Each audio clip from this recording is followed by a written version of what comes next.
that means that I should be able to tolerate this. And the reason you definitely shouldn't use that tactic, even though I did employ it myself, is because then you end up like genuinely accepting abuse. Yes, that's why.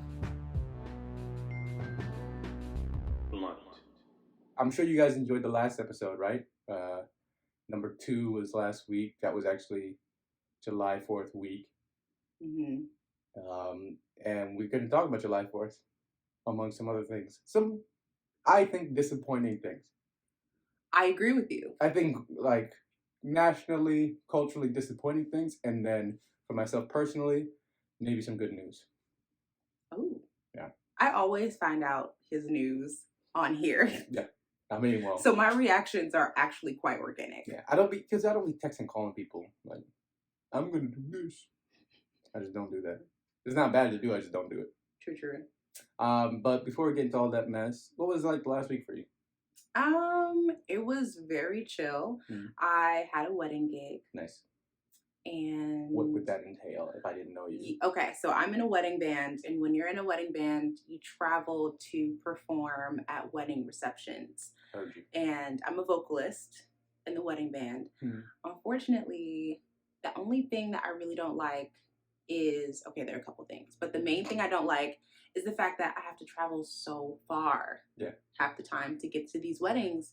So the one that I performed in was like 4 hours away. That's a whole trip. Yeah. And mind you, when you're in a wedding band, you get there, there's no downtime. Mm-hmm. The second you get there, you're mic checking, mm-hmm. you're setting up, you're changing, and then you're on. Mm-hmm. And you have to give of yourself for 4 hours with like about a 20-minute break to eat. And then after the show is done, break down. Yeah. And then you got to travel 4 hours back home. So it's a lot. If you guys have ever been in any sort of performative job setting, like maybe you are the performer, but you still are a function of how the performance gets done. Like even if you're stagehands, right, in a play, there's not a relaxed part. Maybe the actors aren't on stage right at this second, but then the actor isn't chilling out. They're like, oh fuck, I'm gonna mess up my next line. What's my next line? I can't remember it. Did you say yellow or banana? I don't know what I'm supposed to. They just, right?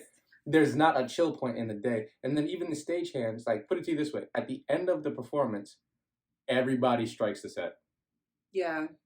So the stagehands didn't necessarily have to act on stage at some point, but they're still a part of the performance. They still are a part of the performance. And the whole performance also requires us removing everything that we needed for the performance. So you can't just go, oh, stagehand, how you've been helping me set up and execute all this shit all day. Bye. I'm not going to help you wrap up. Like, nah, dog. You got to also do that. You got to participate as the whole squad the whole time. Yeah. All hands, man. The whole time. All hands. Even doing, like, weekend performances. Say, like, I did some local stuff, but say, like, a WCC where we went to...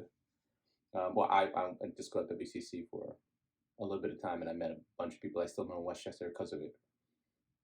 I was doing those weekend performances as a part of like the acting program there, and they were psychologically draining. Yeah. To the point where you would do like silly, childish shit on the Monday out of it because you're like, I don't have any responsibilities. Yeah. Like, skipping classes and shit because you spend a couple months thinking about this. 3 weekends you have to do the same thing over and over and over again. We can do a whole series on performing because I don't think folks who watch performances understand what goes on behind the scenes and of course what goes on psychologically. Yeah. There are so many nuances. And I think even sometimes as performers, like there isn't reflection always. There isn't like processing always. So I recently had a show in Tarrytown, and I didn't know where it was, right? So I had a show in Scarsdale 2 weeks prior, and the person who I performed with was like, hey, they loved us. They want us to do it again. So I was like, great. So I thought that it was going to be in Scarsdale again. I show up to Scarsdale and no one's there. So I call the guy who I'm performing with and I was like, hey, I'm here. Where's everyone? Turns out that the performance is actually in another part of Westchester. Different town. Right. So Not 30 even the minutes. same side. Right. 30 minutes on the road in rush hour on 287 West, which is a road that leads to a bridge. People are trying to get over the bridge. Mm-hmm. So there's a So lot I'm of stuck movement. in traffic. Yeah. So I finally get there and we were on first.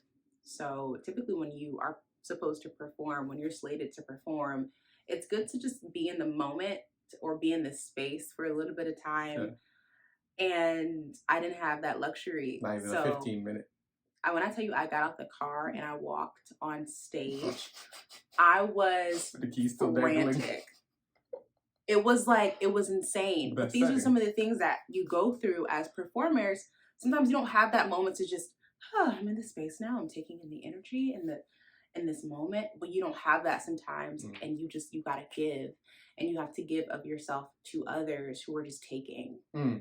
You know, sometimes people come up to me after performances and they're like, you did so wonderful. Thank you so much. And then if I recognize them, I say thank you so much, because if not for your energy that you were giving to me, I wouldn't have been able to give that that good of a performance to you. So thank you for your energy.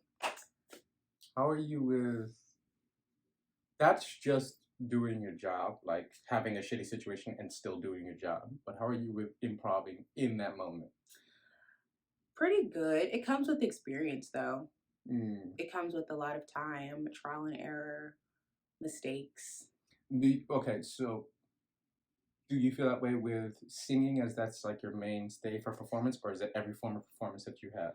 Do you think that remains true in all those facets? I believe so, because I think you have to perform as a musician. Sometimes you have to perform in a business meeting, right? Yeah. Sometimes you have to be on and navigate that situation regardless of how comfortable you are.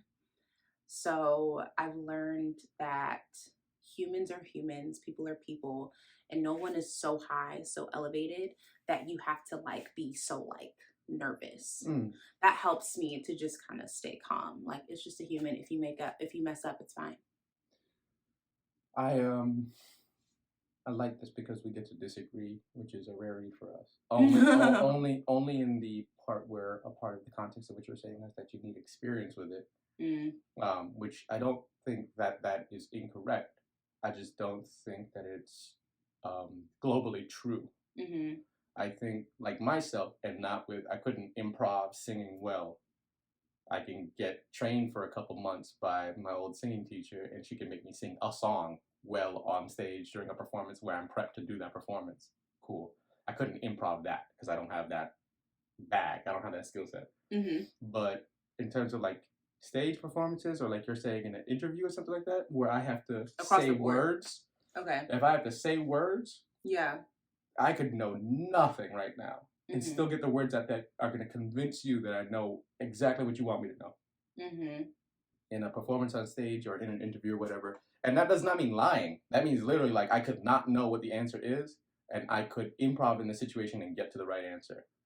Well, lie to that's just being smart. So I think that some people, and that was actually, hey guys, now I'm about to really key in on that shit. That was a great word choice. That's being smart. If you can work a situation, if you can navigate a setting, if you're really good at getting information out of books, you're book smart, right? If you're really good at getting information about what's happening in your town from conversations with people on the street smarts, right? Working in that setting, smart. Intelligence is a different thing. Wisdom is a different thing. Knowledge is a different thing. You could not know a lot and still be book smart because you read it in a book. And everything you didn't read in one of your books, you don't know shit about, right? That's loaded, Tajay. But intelligence is the bridge between those. Intelligence is the thing that says, I don't know all this information, but I have enough elements that I can piece the equation together. I don't think folks think of intelligence that way. Exactly. But I understand your point. It's how we divide ourselves from other animals. Including what is called metacognition. Is knowing is thinking about your ability to think is metacognition, and only us, dolphins, rats, not every creature has that. And enslaved folks were intelligent. Even if not all the time knowledgeable. And I say not all the time, but smart. We had little slave children who are the reason why you have vanilla right now, because they taught their slave masters how to actually farm vanilla efficiently. So, and not like with productive margins by hand. A slave child did that for you. Maybe wasn't the most experienced person in the world, but he had that knowledge. He had those smarts. And you could probably say that if you were a slave master, say that guy's not intelligent because he's a slave, because he's black. And it's like, well, he can teach you how to make an entire industry by hand. I think that's also why the way we categorize folks and we place folks in this hierarchy of intelligence, and people at the top are the ones who have acquired their PhDs and who are in certain professions, like doctors or lawyers or whomever, right? And that's not fair, because your intelligence should not be dictated by your degrees. Those are smarts. Every job you can be so stupid. Yes, those are just and get smarts. A degree. Guys, that's test taking smarts. Right. In America, you could live off that. You can make a fortune off of answering the right answer at times. Period. And have no actual intelligence in your head. You can be so stupid. Period. You could actually be the president of the country, and I'm not even talking about the most recent idiot. But talk about him though, because. But I'm saying he wasn't the only one. Of course. But you could just answer the right question at the right time. You can know the right people. And that's it. That's street smarts. Knowing the right folks is street smarts. You don't even have to be charismatic if you have street smarts. You don't have to be likable if you know where to stand at the right time. That's why it's not fair, that classification. Yeah. So we don't It's not fair. I don't think that smart people are more intelligent. I don't think more intelligent people are more knowledgeable. I don't think more knowledgeable people are more wise. I think wise people are wise people. I disagree with that. So, I think if you are knowledgeable, you are wise. But here's the thing. I can reap the reward of someone else's experience and wisdom that they put in the book and gain the knowledge from it, and still not have the wisdom of the experience. But if you apply it to your life, I could try, and I can get wisdom out of my own experience. I'm I could get wisdom from the knowledge. But just because I know that the sun is hot does not mean that I understand what that heat entails. I'm not a physicist. You and I are physicists, so we can say, yeah, the sun's hot. Duh, the sun's hot. Okay. It's hot right now. But if I might be a physicist and tell you, yeah, but if I superheat this coin with this form of ionized energy, it'll get hotter than the surface of the sun. And you would just go, You told me that. I know what you're saying. Yeah, you said that. But the experience is not in my head. I go to school long enough and I study actual physics and I go, holy shit, the sun's hot. And it's not even kind of the hottest thing we know about. And that would dwarf your position in the universe, where you go, oh, this thing that I thought was the biggest thing, the hottest thing I was thinking of, is not the hottest thing anymore. I understand what you're saying. I also think there are levels to it. So if we're sticking with this example of the sun is hot, I don't know, like as I get older, right, as you grow and you mature from a baby to a kid or whatever, like you just know the sun is hot. You don't necessarily need the experience and the knowledge of studying physics to know that the sun is hot. I think that comes back down to smarts, though. Being able to figure out the environment you're in. Right? Again, you could be book smart, but not street smart. You could be naturally smart about the environment and understand that plants are good for you and everything, but not be technically smart with, say, skateboarding. But you're still wiser than a baby. You know what I mean? Like, yeah. So you should be. Unless you were like held in a cage or something while you're going through years of existence. You should be getting wiser just lazily. You should be getting wiser just because you had more minutes of experience. Even if you're doing the exact same thing over and over again, you're gaining the experience of what repetition looks like.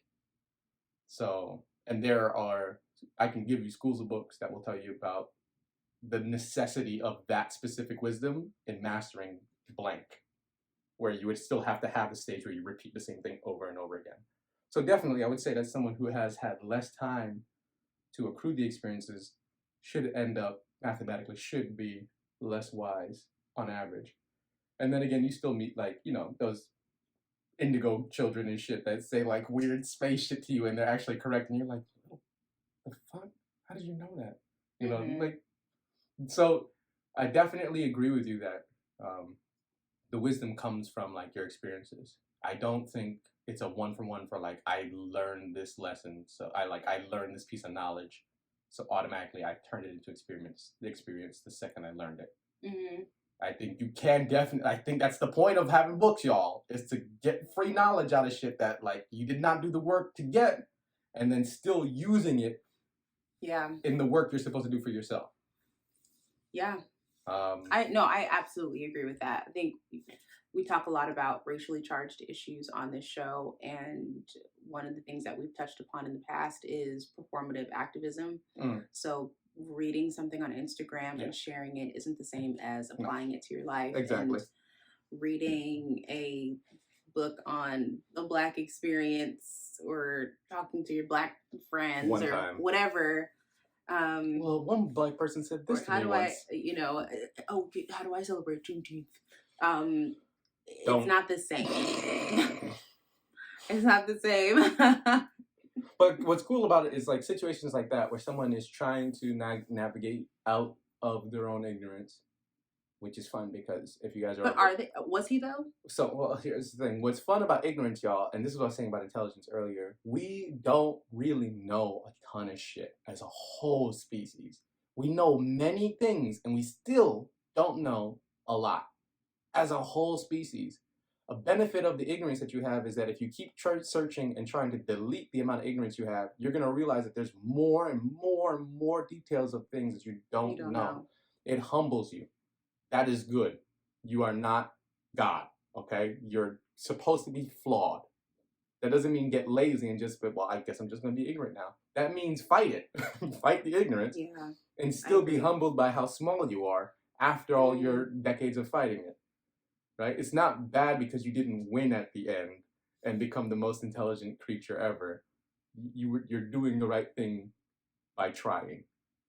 And I feel like there are folks like past president who eventually have this one niche where maybe they're intelligent, but they don't have street smarts. But because they're intelligent, they can learn how to make a little corner store and get people's attention. And people go, oh, that's the guy with the corner store. And they end up liking that guy with the corner store. And that guy gets successful. That's why some Black people like Abraham Lincoln. You see what I'm saying? So like, you can free slaves. You can hit your hat on one thing. Exactly. Yes, you can hit your hat on one thing, and you could actually get successful in this country, at least in America. But that doesn't necessarily mean that you're. In my opinion, it doesn't really make you a helpful member of the global community. Wow. That's kind of just raw individualism.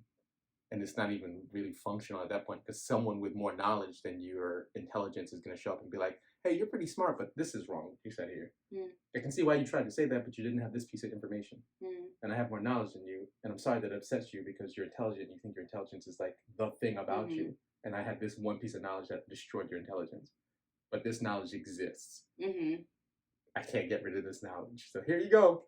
Yeah. And you're going to take that as an affront to you because you've been living off of only intelligence your whole life. And this fucker with knowledge showed up like, oh. You know, okay, this is random, but it absolutely reminds me of, who was the Black man who found the cure for cancer and then all of a sudden just like wound up dying? Which, I know there's Dr. Sebi. Yes. Okay. Yes. It was one of those like the guy who made the water engine. Yeah, exactly. And it was all food. His answer was nutraceuticals. It was literally, if you can grow it out of the ground, it is a cure for something. Straight up. And he's not the only one who thinks that. There's also, I forget what it's called, but it's the study of using mushrooms for the exact same vein, because mushrooms have this way in that they are similar to human central nervous system. You know, mushrooms have the whole network, yeah. I have heard that, but yes. There's also, so the argument is that there is a mushroom that can get a disease that your human body can get. And because it's a mushroom, it can either remove or mutate the disease, so it's not a disease anymore. And so they're like, oh shit, so if we can either replicate this effect in our body or consume the mushrooms to gain their beneficial effects in encountering that disease, yeah. So there's mushroom medicine, right? You see what I'm saying? But you said there's different types of mushrooms. Yeah, there's a whole bunch. Give different benefits. Whole bunch. Yeah, my buddy in up the road where I usually get our herbs, which by the way, my god, I forgot the name of it. Today we're doing well, no, that's not the one you had, but we had edibles. You had Delights. You had Delights is the name of the brand. The little rosin. You guys know rosin is the hard resiny kind of thing. So you had the rose hibiscus. Just a half. And the other one is slowly sweating into your system. That one side of your mind's gonna get high as hell. And I had a couple different things. How are you okay? Maybe they don't work for you. Tolerance, man. Dude. All right, so here's the thing that I've actually noticed, guys. We're gonna take a little sidebar. Hold up. Oh my god. Yo, that was a really deep hit, man. Sidebar, guys. All your friends that say that edibles really fuck them up, I envy those people. Because edibles don't do that to me. And I had one super crazy drastic New Year's one time. 2011 or 12. One time. That shit was crazy. Okay. And then ever since then, no, not really. And I don't eat edibles frequently at all. I smoke weed much more regularly than every other form of weed consumption, including like oils and stuff. Haven't you had mushrooms? Speaking of shrooms, dang, mushrooms can do whatever you want it to do, huh? Yeah. There's an entire culture of people that were almost smudged out of existence that make that specific point. That it's not just mushrooms, but the planet has all the stuff to heal you. All the stuff, because the only reason all of your sicknesses are something that is you like reacting to something else that's in the environment. Wow. The whole environment has the other side of that. Pharmaceuticals, as we know today, is literally just finding something in the universe that does do what you want it to do. And if you can't, you get to the next best step or the next best step. You literally just get closer and closer to what we know right now. And then pharmaceutical says, and then bridge the gap with whatever fucked up chemical alchemy that we could do in this situation. Yeah. But that was my sidebar, was just to mention that edibles don't really hit me that hard, y'all. So you just don't. And on that note, so if y'all want to help me out, you can send me not edibles. But what we were saying before about we talk about loaded topics on purpose, and we're gonna have to talk about Derek Chauvin, but also I just want to point out that there was a level of the same sort of street smarts that we were talking about that Derek Chauvin displayed in court, especially with having certain family members come up and everything, and just how he carried himself in court, that led to him getting as light a sentence as he got for murdering a man across minutes. So I'm not a fan of people who bank on just one corner of having a personality. I don't think if you just do smarts, you're really helping anybody in the community. You definitely will be able to survive and even thrive in America on that terrible quarter of a personality. But America thriving clearly, globally, is not the same thing as our planet surviving, or our species surviving, or other species surviving us. So I don't really like that Derek Chauvin could display having his respectability politics, his street smarts, and then having a judge go, I made a 20-page document that explains this sentencing. So if you guys want to go kill somebody for 9 minutes, just make sure you follow the steps that Derek did, and you won't get life after killing someone for minutes of time. Okay. I take in a lot at work, and I work at a place where there are probably maybe 5 of us there, and the membership is large, and you automatically stand out you have a couple of folks who come in and request Newsmax or Fox News. One guy, like 2 weeks ago, came in. Why are all these stations?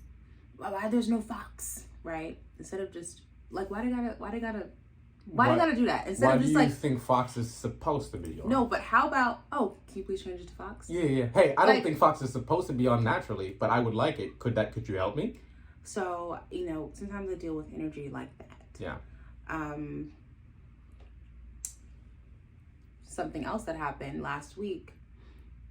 I'm still wearing my mask because it's an individual choice to do so. Mm-hmm. Specifically, and the virus still exists. Specifically at where I work. So they sent out an update a week ago or 2 weeks ago, and they were basically like, look, whether or not you're vaccinated, you don't have to wear a mask. No, masks are not required in the main building. So I'm still wearing my masks. It's my choice. And frankly, you could be vaccinated, you don't have to be vaccinated, and you can still wear your mask, right? But this lady decides to be sarcastic with me one day and say, oh, I like your mask. It's very masky. A regular surgical mask. And so that's what I deal with sometimes. Does she look like she washes her hair? No, she has issues. One day she came up to me and was like, Tony, look at this picture. Look at this. Is a penguin's mouth. So I didn't know this, but a penguin has like hundreds of teeth like in their mouths, and it's like very pointy and diamond shaped. Wow. I was like, look at this. Isn't that scary? Like, this is the first thing I saw this morning. Oh my God. Like, I can't, now I'm not traumatized. And I was like, so you want to traumatize me with this image? Also, really? That's the word we're using? White woman. You chose to look at a picture repeatedly, and she got issues. So anyway, I say all that to say that when I am working there are so many TVs, there's so much news that I'm exposed to. It's overstimulating sometimes. So when I saw the news, the first thing I saw the banner, right? And I got my glasses on, so I was like, oh shoot, right? So I ran up to the TV and I see 22 and a half years. And in that moment, I was like, what the fuck? Right? So I had on my mask, so I cursed, underneath my breath, but it was hard for me to realize that he got killed on camera. He was murdered on camera and shot. He didn't get life. Right? So I was like, okay. So I wound up texting Nate, right? And Nate was like, we're gonna have to get Nate on this show. Nate was like, what? Like, what do you mean 22 years? What are you talking about? So I told him, I didn't get a response back, but my whole thing was like, what the fuck? Like, this is it?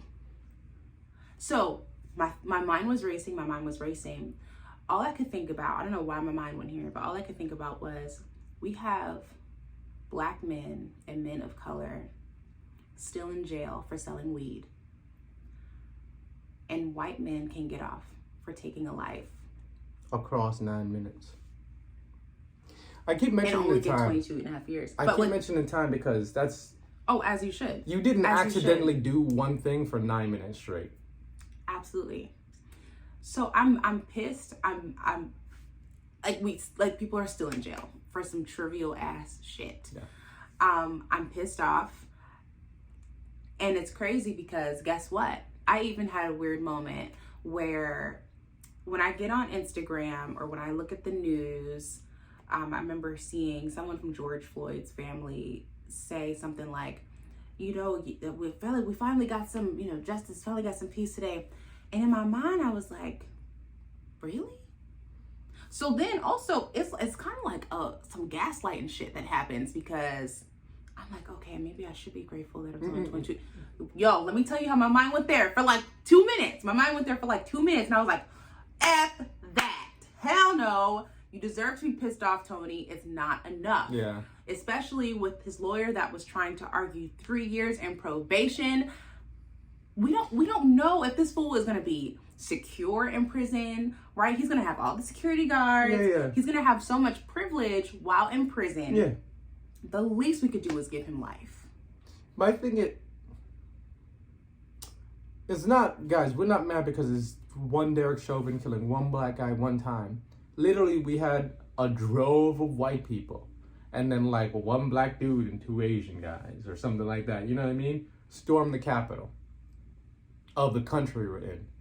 The political capital, right? Where the politics happen while the politicians were at their day jobs doing politics. In the building, caused cops like Derek Chauvin to lose their life. To die. Okay? Yeah. One of those ladies got convicted with house arrest. This country's a joke. Like, at what point do we keep reliving and like being okay? Like, we still have to wake up every day and go to our jobs and work for the same white people. Actually be traumatized. Do you know what I mean? Like, there's no healing. And like, how do I heal? I have to talk to you. So one person asked me. I'm confused. One person asked me, why do black people deal with white people at all if white people are so racist? If we could, literally, by history tells us, if we could segregate ourselves, we would and succeed and then still be bothered by white people. We wouldn't be able to get away from you on this landmass because there's genuinely, population-wise, too many of you. Too many, yeah.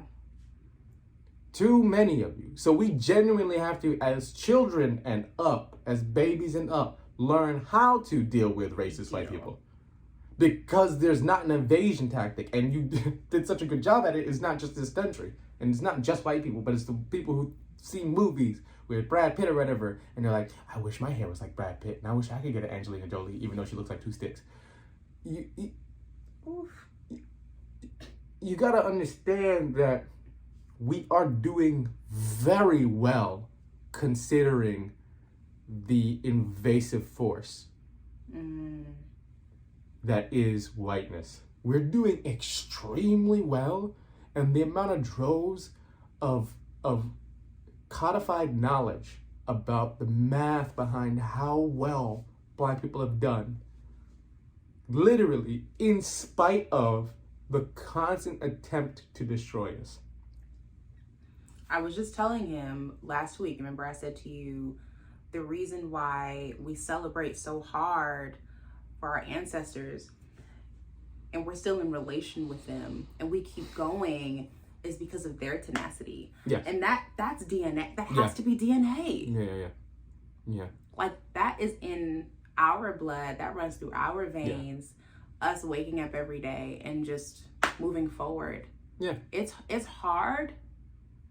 And sometimes it feels like it's just a cycle and we're just like, I know. You know? But at the end of the day, I think when we just kind of think about how far we've come, it makes us keep going. Yeah. I think I have to think about my ancestors in order for me to keep going sometimes. And I shouldn't have to put that on them, but like I shouldn't have to say, all right, well, I guess I can deal with this jackass requesting Newsmax today because my ancestors got freaking lashed. Like, that shouldn't be my thought process. But that's because when I was going through some of my worst depression ever, like the bad places, you do get to I don't think it's actually a healthy mechanic to use, but there is this comparison with reality that you can employ. And again, if you're super depressed like the way we're talking about here, I don't think you should try to do this as your way to handle your depression. But in reality, you could compare with either yourself from the past or past people who brought you to yourself and say, well, yeah, for me to know this information, thousands of these people must have experienced this and would had no recourse and no solution and no savior at all. So by relative translation here, that means that I should be able to tolerate this. And the reason you definitely shouldn't use that tactic, even though I did employ it myself, is because then you end up like genuinely accepting abuse. Yes, that's why. Yeah. That's exactly why sometimes when I use that argument, I'm like, no, they're not right. It's not right. Yeah. And I have to remind myself it's not right. So that whole, don't ever say to me as a black man, don't ever say to me, well, at least, or should be happy. Because no. No. I should be happy when murderers get convicted of murder in the first fucking degree and they fucking stay in prison because they chose to murder someone. Also, we know how fucked up the system is, right? The law enforcement system. But isn't he not a cop anymore? And he's still protected?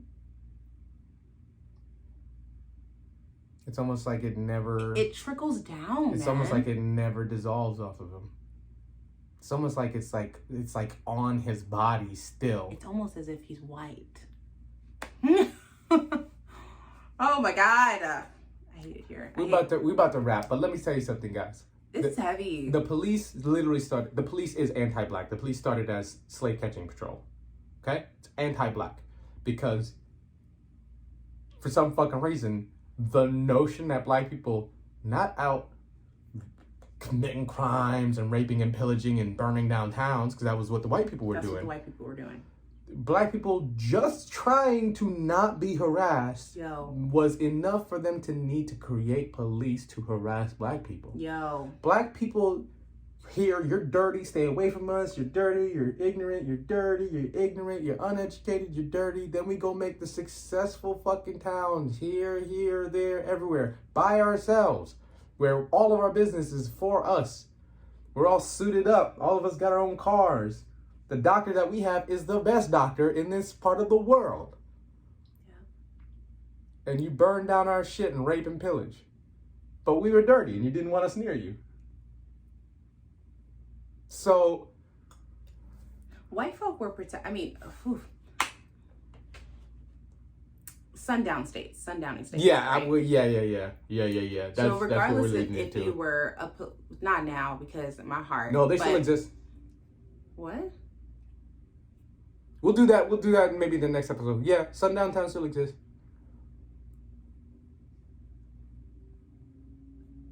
We're gonna talk about that off camera because I don't know what the fuck.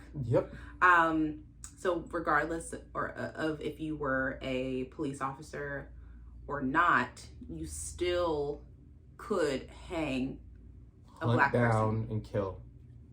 And this was like so recent, bro. Give them the reason why. Why did you get to kill that specific black person in this sundown town?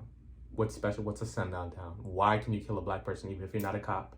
Though cops shouldn't be killing fucking anybody. Yes. Explain what a sundown state is? Just real quick, I'm a white person and I happen to be in a sundown town and now there's a black person here. Why do I get to kill him? Because it hits sunset. 6 p.m.? Because of the time of day? Sunsets. And when the sunsets... In this town... They can do whatever they want with you. Yeah, and there were counties that were sundown counties. You know what I mean? Maybe for the next episode, we'll wrap up a little bit more of this conversation about sundown towns. And then I'll also talk about my roommate situation. Oh, yes. Yeah. So we're going to get back to you guys in a little bit. So we had today, had some wedding cake. Was that the one from last? No, this is a different, This is some wedding cake. And then we had some rosin. And I had some Alfonso mango rosin. You guys should check out the comedian Hari Kondabolu. He makes it a hilarious joke about the Alfonso mango that you need to understand and watch. Watch it stand up. Warn your old white relatives, or warn your racist white relatives. I forget what it's called. Okay. I think it's warn your old white relatives. Got it. Check it out on Netflix, and it'll be very helpful, educational on a lot of stuff that we talk about, actually. Education, peace, and love. We'll see you next week. Pass that blunt, y'all. Let's do that. Or a pen. Hey guys, remember to subscribe, like this video, and hit the bell. And if you're really cool, review us on Apple Podcasts.